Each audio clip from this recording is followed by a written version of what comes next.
it's a follow-up piece he's sent in, titled From Colliery to Coastline. A little earlier we saw the Railway Modeller editorial team deciding which features would appear in future issues.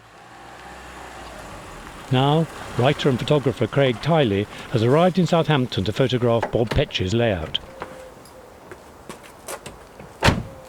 We go out on a photo shoot, typically for a Railway of the Month article, which is the lead article in the magazine. There will be anything up to 15 images used in the finished article, but to get that selection of images, it probably would take anything up to about 100. Hi, good morning, Bob. Good morning, Craig. Good to see you again. Yeah, nice to see you again, too. Welcome back.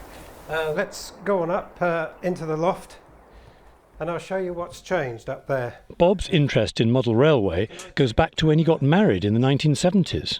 Back in 1976, I think it was. Been on holiday, well, a honeymoon actually, to Seaton, and fell in love with the Seaton tramway. So I thought I'd make a model of that. And out of interest, I thought, well, I'll send it to the modeller and see what they think. And in those days, it was Cyril Freezer, and he accepted it. So that was kind of the start. Last time Bob's model railway was featured, this corner of his layout was devoted to a colliery scene.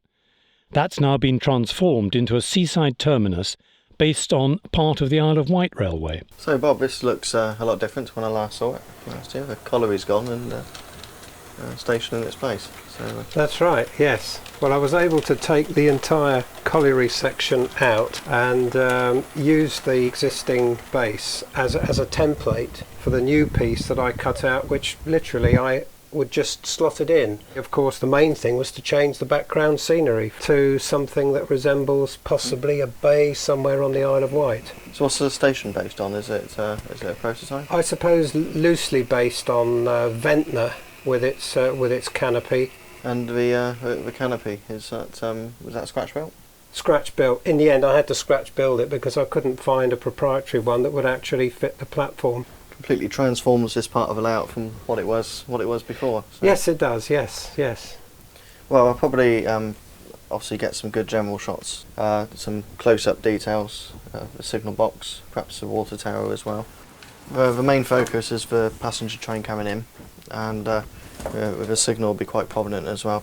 But in the background, I just want the station pilot to be visible.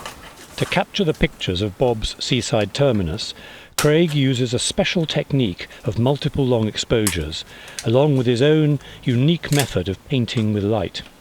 I just use a single spot lamp, and I just found that I was able to work with that as a light source, and it actually gave me a tremendous amount of flexibility and paint the light in exactly as I want it. I do have a set of photo floods, but I actually find those more restrictive because in situations where there's limited space they become quite bulky and obtrusive. Well, the camera technology has changed enormously. From the time that I built the vicinal layout that featured in the Continental Modeller in the 1980s, when the camera was an enormous length just to get a section in focus.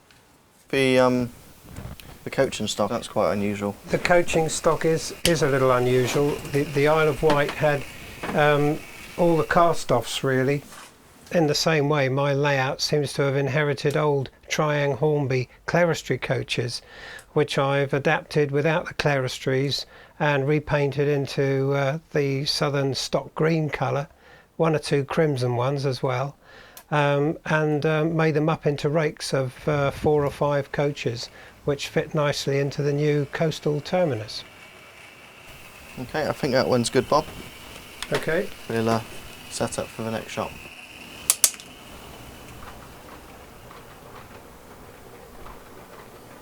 Right, that's okay. What we're going to do, get a shot at this sort of angle. I'm going to leave the train further back. Okay. There. So I got the shelter of the passengers on the platform and the station name board as well. So are you happy with that telegraph pole? What, this one here, Bob? Yeah. It's a little bit obtrusive. Can it be moved, can it? Or? It can be. Yeah. There's an easy way. Yeah. Voila. Perfect. Yep, that makes it a lot easier now. The limitation with model railway photography is always, because it's small scale close-up photography, is the limited depth of field. Even with the camera set on the minimum aperture, there's a lot of the shot which is visible, which is out of focus. So to achieve the desired image with continuous focus from front to back, what we tried to create is a focus stack. That's a set of images taken from the same point, where the focus is fixed on different points of the model from front to back. And then what we can do is use computer software to merge the different images together to give a single image with a seamless focus. It just shows the model off to its best in its best light, really. The demands of the photographic technology now require the modeller to be fairly accurate with their detail, and people who read the magazine, as indeed I do, are always looking for inspiration to see what other people have done, and you can just capture so much more in the photographs now, so you do pick up lots of ideas, you know, even if it's down to how to model cabbages. We've got enough images, I think, for what we need. Changes you made to the layout are great. It looks really good, and I'm sure the readers look forward to seeing the update for the magazine. Thank you. Well, it's going to be nice to share it with them, isn't it? Okay, and thanks very much. Thanks a lot for your help. Okay. Later, we'll catch up with Craig back at Railway Modeller as he puts the finishing touches to the article and the photographs.